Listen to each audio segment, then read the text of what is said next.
Shalom, shalom, bien-aimés, shalom, shalom, la famille en Christ. Je vous salue au nom de Jésus. Moi, c'est le pasteur Zagadou Oscar, ex-sataniste, délivré par le Seigneur Jésus-Christ. Donc, ce matin, je suis là pour parler de la Pâque. Voilà, comme vous entendez souvent dans mes témoignages que je parle de la Pâque. Voilà, ce matin, nous allons parler de la Pâque du Seigneur. La Pâque va bientôt commencer. La Pâque, c'est le 4 du mois prochain, le 4 avril. Voilà, le 4 avril. Et j'ai dit comme cela que une semaine avant la date, il faut que le chrétien soit en esprit. Voilà, il faut qu'il soit disposé. Parce qu'il y a un groupe d'anges qui descendent ce jour-là, ce jour. Une semaine avant la Pâque, il y a un groupe d'anges qui descendent pour préparer le terrain du jour J. Comme le président, quand le président est parti dans un coin, dans un lieu précis, il y a des agents secrets qui vont sur le terrain. Voilà, qui vont là-bas pour surveiller le coin, pour préparer le coin avant la venue du président. Et c'est ainsi que, une semaine avant la Pâque, il y a un groupe d'anges qui descendent pour préparer le terrain. Et le jour J, le jour de la Pâque, il y a un autre groupe d'anges qui descendent. Et les deux groupes font encore une semaine avant de remonter. Cette fête est très importante dans le spirituel. Très, très importante. Notre Seigneur Jésus-Christ a fêté cette fête-là. C'est une fête biblique, une fête chrétienne, une fête qui a été donnée par l'Éternel des armées. Et si vous vous souvenez bien de la parole de Jésus, il a dit que, après avoir fêté avec des disciples, il s'en va au Père, il s'en va au ciel, il s'en va dans le troisième ciel, dans le royaume de Dieu. Et c'est là-bas, il va fêter cette fête. Il ne va plus fêter ça sur la terre, c'est là-bas, il attend ses fils, ses filles, ses frères et sœurs pour fêter cette fête-là. Donc c'est une fête spirituelle, une fête très puissante, une fête très importante. La fête pour la délivrance du peuple de Dieu. Voilà, du peuple de Dieu. Et vous avez vu que le peuple de Dieu était en Égypte, donc était dans le monde. Et Dieu a envoyé Moïse pour délivrer le peuple. Moïse a manifesté 10 plaies, 9 plaies. Et Pharaon n'a pas voulu laisser le peuple partir.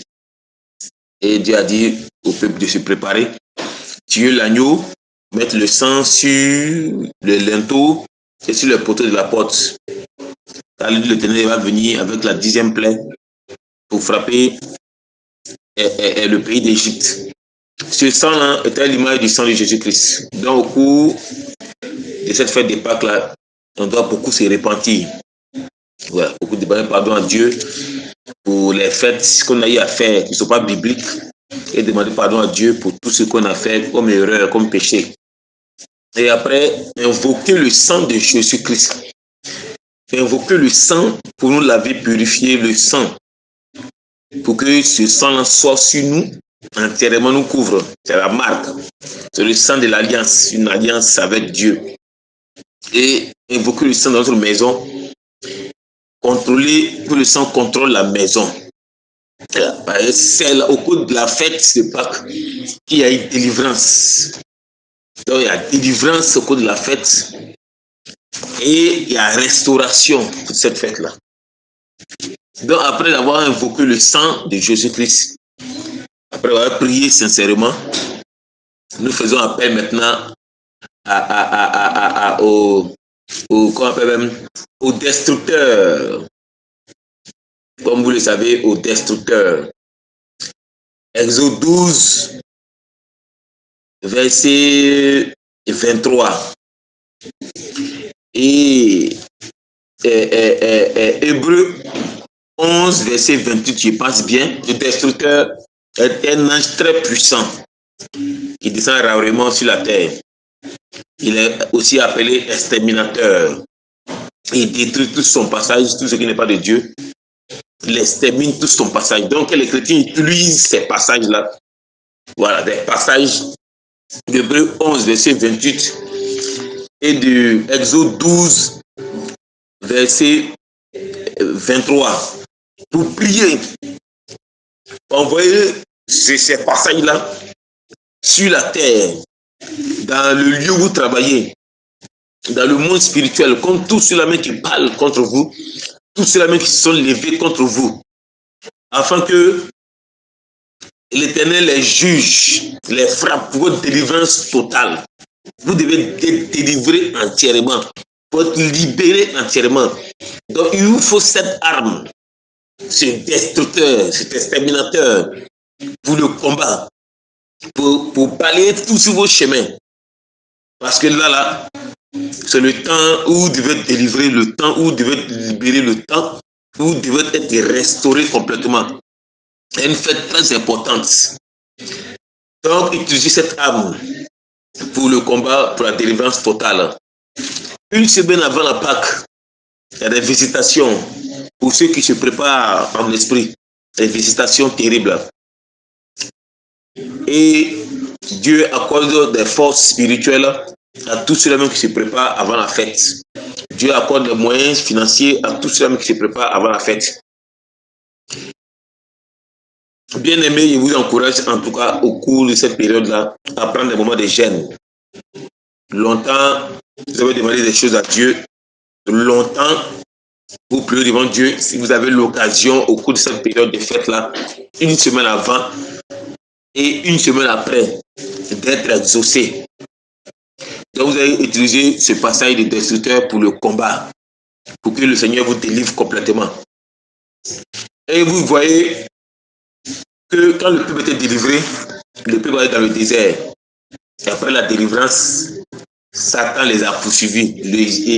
Et le peuple d'Égypte les a poursuivis. Quand vous êtes délivré complètement, là, le diable ne s'arrête pas. Il continue toujours vous poursuivre parce que vous avez reçu votre délivrance, vous avez reçu tout, votre mariage, vous avez reçu votre travail, vous avez reçu votre enfantement, vous avez reçu complètement votre guérison. Donc le diable n'est pas content, il va chercher à vous poursuivre. Donc, peuple de Dieu, vous allez toujours continuer à prier. Et vous allez rappeler à Dieu ce passage d'Exode 14, versets 13 à 14. Vous allez rappeler ça à Dieu. Voilà.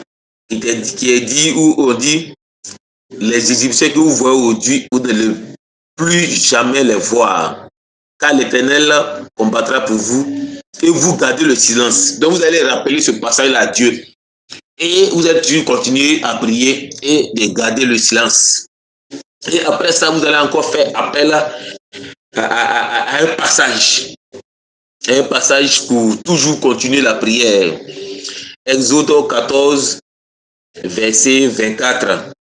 Il est dit que Dieu a envoyé la colonne de feu, la colonne de Dieu, pour mettre un désordre dans le camp des Égyptiens. Donc un désordre dans le camp. Il faut que vous utilisez toujours ce passage-là pour toujours mettre le désordre chaque jour dans le camp de l'ennemi. Toujours le désordre dans le camp. Toujours le désordre. Il ne faudrait pas qu'ils soient en paix. Il ne faudrait pas qu'ils soient qu'ils se réunissent. Il faut qu'ils soient toujours troublés, toujours paniqués, toujours terrorisés. Donc vous devez envoyer ce passage-là pour toujours mettre le désordre dans le camp, dans votre village maternel, dans votre village paternel, dans le quartier, partout se trouve toujours le désordre. Toujours le désordre. Toujours le désordre. Au nom puissant de Jésus. Et vous allez encore faire appel à un autre passage. Là où quand vous avancez, vous pouvez trouver des obstacles. Et pour que ces obstacles soient balayés, vous allez faire appel au passage.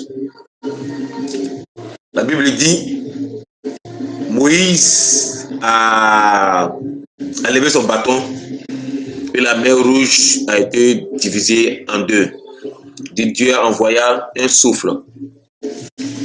Vous allez utiliser ce passage-là aussi pour que le Seigneur envoie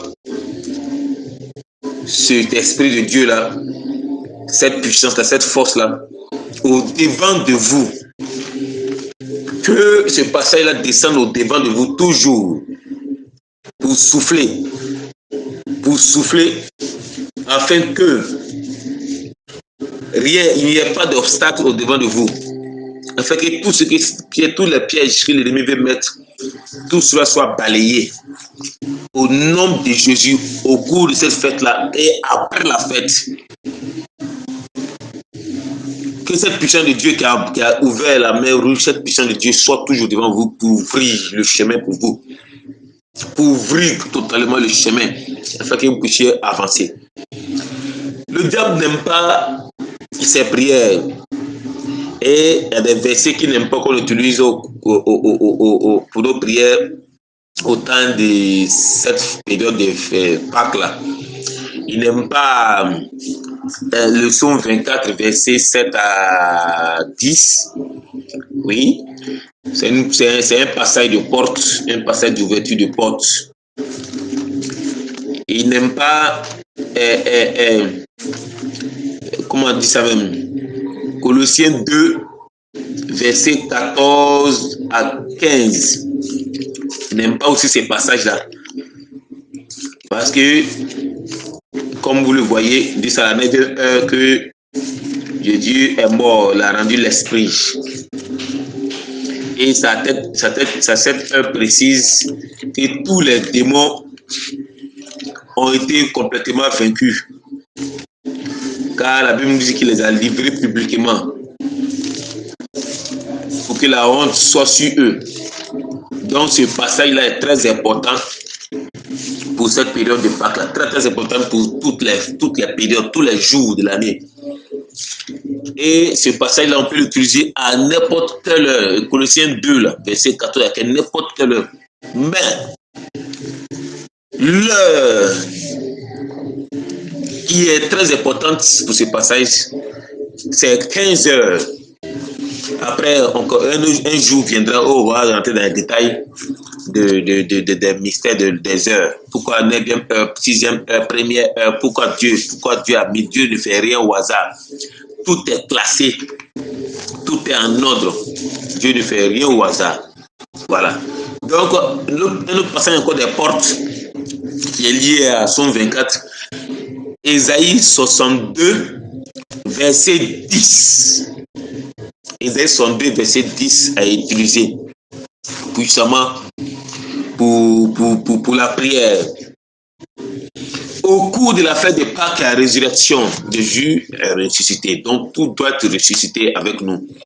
Tout doit être ressuscité. Tout ce que Dieu nous a donné doit être ressuscité. La vie doit être ressuscitée. La santé doit être ressuscitée. Les finances. Tout ce qui est bénédiction de Dieu, toutes les bénédictions déclarées depuis le temps d'Adam doivent être ressuscitées. Toutes les promesses déclarées depuis le temps d'Abraham qui a été volées doivent être ressuscitées complètement. Donc, cette fête-là, c'est la résurrection de notre Seigneur. Cette fête-là, c'est l'alliance avec notre Dieu par le sang et la résurrection. Donc, il faut que vous utilisiez le passage de 1 Corinthiens 5, verset 7. 1 Corinthiens 5, verset 7 pour votre prière finale. Voilà, pour la prière finale. Vous avez tous les passages qu'il faut, tous les passages de délivrance, de liberté, de restauration, tout. Vers la fin maintenant, là, vous utilisez 1 Corinthiens 5, verset 7 dans vos prières, selon ce qui est écrit. Vous utilisez ça dans vos prières. Et voici ce qu'un Corinthien dit. C'est déjà 7. Ouais. Non, c'est pas ça. Qu'est-ce qu'un Corinthien 5, verset 7 dit? Faites disparaître le vieux levain afin que vous soyez une pâte nouvelle, puisque vous êtes sans levain. Car Christ, notre Pâque, a été immolé. Christ, notre Pâque, a été immolé. Amen. Donc, Christ, notre Pâque, a été immolé.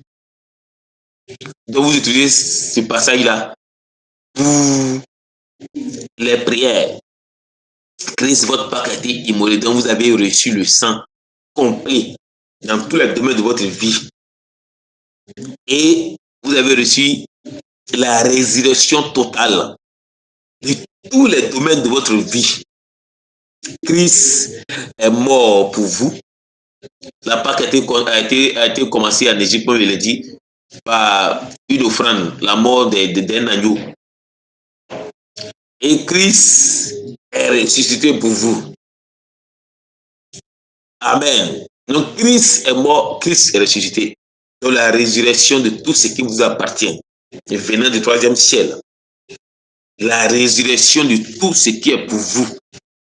Donc bien aimé, il faudrait que vous soyez vraiment en esprit, vraiment concentré à utiliser tous ces passages de prière, afin que la victoire totale soit pour vous, afin que vous soyez libre entièrement. Merci beaucoup. Soyez bénis, soyez bénis, soyez bénis au nom puissant de Jésus-Christ.